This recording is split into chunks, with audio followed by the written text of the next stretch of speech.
वीर शक्ति का क्या होता है, एक अभ्यास होता है। जैसे आपने एक दिन का अभ्यास बना लिया तो 2 दिन बहुत सहन होगी, तीसरे दिन निकल जाएगी, अपने आप निकल जाएगी। गलत अभ्यास, वही आप जिसे स्वप्न दोष कहते हो, जिसे स्वयं ही वीरपात कहते हो, वो गलत अभ्यास से हुआ है। आपकी नस नाड़ियां इतनी दुर्बल हो गई, कुछ क्षमता नहीं रख रही वीर शक्ति को रोकने की। वर्ष 1.5 वर्ष इंतजार करें, दंड बैठक मारें, 2-3 किलोमीटर दौड़ लगाएं, जैसा हमने बताया, खान पान शुद्ध रखें, तो वो धीरे धीरे धीरे अंतराय बढ़ता जाएगा। आप देखना, जैसे कि 2 दिन में, फिर 4 दिन में, फिर 6 दिन में, फिर ऐसे 40 दिन में।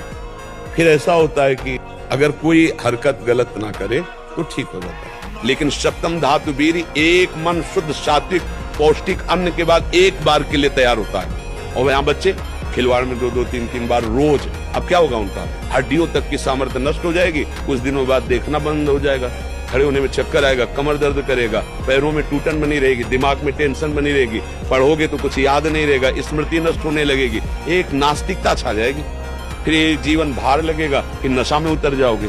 ये हस्त में तुम खोखला कर देता है, हड्डी तक की शक्ति निकाल देता है, और कमर दर्द होना, माथा दर्द होना, ज्यादा विचार करने की सामर्थ्य न रह जाना, स्मृति न रह जाना। आज पशुता बढ़ रही है, पशुता बढ़ रही है।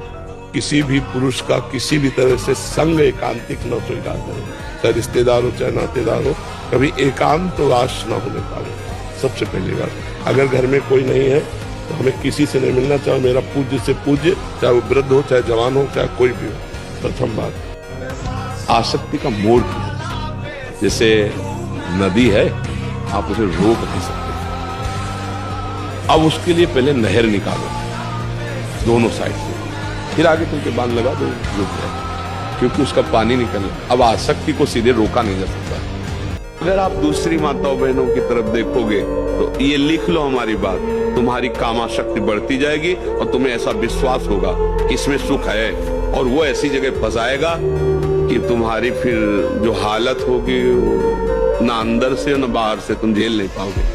लेकिन विचार करो, जब व्यक्ति शरीर से ब्रह्मचर्य का नाश करता, उसकी धातु वीर्य को निकालता है, उस समय पर व्यर्थ में निकालता है, उस समय पर उसको दुख होता है, कष्ट होता है, कि सोचता है दोबारा नहीं करूंगा। केवल कष्ट नहीं, शरीर में कमजोरी महसूस होती है, आलस्य आ जाता है। और कई बार तो आज मेरे पास एक छोटे बच्चे का फोन आया, रोने लगा, कहता गुरुजी मैं कैसे निकलूं इससे बाहर। अगर आप अपना नाश नहीं चाहते, आप पतन नहीं चाहते, तो गृहस्थ में है तो एक पत्नी व्रत, दूसरी की तरफ आंख मत उठाना, धर्म पूर्वक कमाओ, परिवार का पोषण करो, नाम जप करो, मुक्त हो जाओ। अगर भगवान के मार्ग में चले हो तो ये मत समझो कि तुम्हारी तरफ मुस्कुरा कर कोई तुम्हें प्यार कर रहा है, नहीं, मुस्कुरा कर तुम्हें फांसी पे चढ़ाने का विधान बनाया जा रहा है।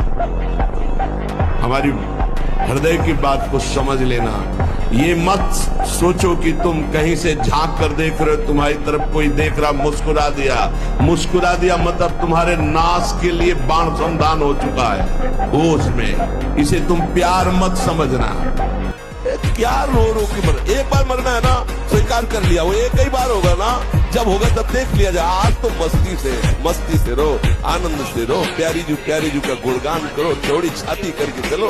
काल मृत्यु हरणम सर्व प्यार श्री कृष्ण पादोदकम पीत्वा पुनर्जन्म न विद्यते। ब्रह्मचारी को ब्रह्मचर्य पचाने के लिए भोजन कम पाना चाहिए। कम भोजन पाने से ऊर्जा शक्ति बढ़ती है, दैवी शक्ति बढ़ती है, और कम से कम 2 घंटे आसनों में बैठना सीखे। जो इसके अनुसार चलते हैं ना, बहुत बेईमान है ये मन। सदैव हमको गिराने की ही कोशिश की, कभी उठाने की नहीं की। इसको जब देखा है तो ये हमारे नाश का ही कारण बना है, हमारे पतन का ही कारण बना है, हमें गिराने की कोशिश की है। गुरु प्रदत्त विवेक के द्वारा इसको जब पकड़ पाए, समझ पाए, ओहो इसकी तो चाल ही है। जरा सा भी अगर हमें कहीं भी भागवती का आनंद मिलता है, उसी आनंद में हम थोड़ा सा ढील करते हैं, और ढील पाते ही हमें वही विषय में गिरा देता है जहां हम फिर बैठे चलते रहे। एक क्षण के विषय संयोग को कई कल्पों तक नरक पहुंचाने की रचना रच देता है। मन के कहने में कभी अपने आप को मत फंसाओ। जब तक ये प्रभु की तरफ आपको प्रेरित ना करे, तब तक इसको अपना दुश्मन मानकर इसका विरोध ही करते रहिएगा। मन का। जैसे अपने दुश्मन के प्रत्येक कार्य पर निगरानी करने वाला दुश्मन के प्रहार से बच जाता है, क्योंकि हर क्षण वो सावधान रहता है, वैसे ही जो उपासक मन पर नजर रखकर इसे दुश्मन के भाव से देखता है, वो सावधान रहता है और मन के प्रहार से बच जाता है। जहां कहीं ये उल्टा आपको ले जाने के लिए करे, बस इसकी सुनना नहीं, बिल्कुल इसके विरोध में हो जाना। ये बड़ा बलवान है पर तुमसे बड़ा नहीं।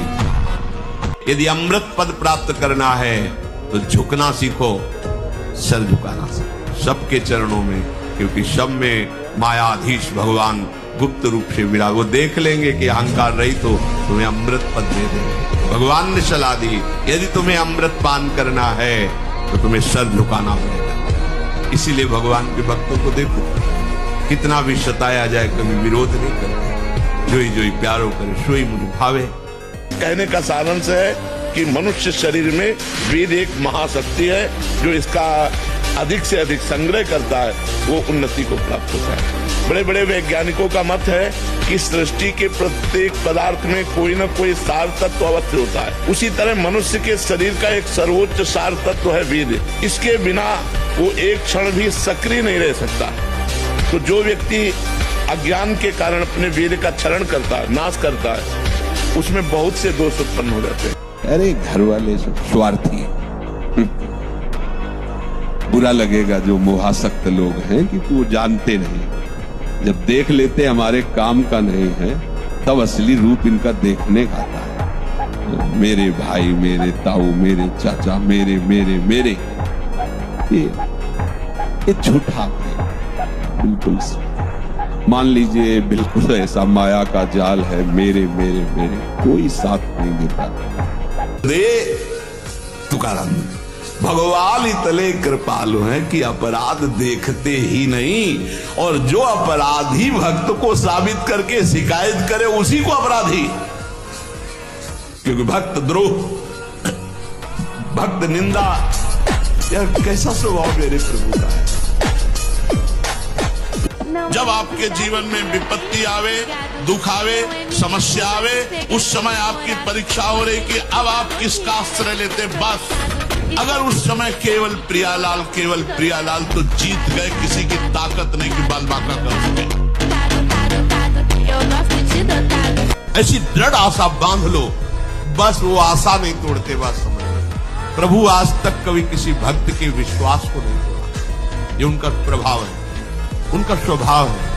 उन्हीं के स्वभाव और प्रभाव से हम आप सबसे प्रार्थना करते हैं कि अब हमारा आखिरी जन्म है। कर्म बंधन से नहीं होगा, वो भेजे तो अलग बात है, वो सरकारी डिपार्टमेंट से आएंगे, तो ऐसे थोड़ी आएंगे कर्म पत्रों में बंधते हुए। वो वीआईपी व्यवस्था होती, उनकी बंगला गाड़ी सब अलग व्यवस्था होती है। जब सरकारी भेजे जाते हैं, भागवतिक प्रभाव से वो प्रकाशित हुए, काम किया, अंतर्ध्यान हो गए। कभी प्रभावित मत होना किसी की मीठी बातों में, किसी की मीठी मुस्कुराहट में, किसी के मीठे अपनेपन में। ये हृदय से बोल रहा हूं, इसे स्वीकार कर लेना। अगर सत्मार्ग में शूरवीर बनकर अंतिम समय तक निष्कलंक रहना है तो किसी से भी मित्रता नहीं करनी, किसी से भी।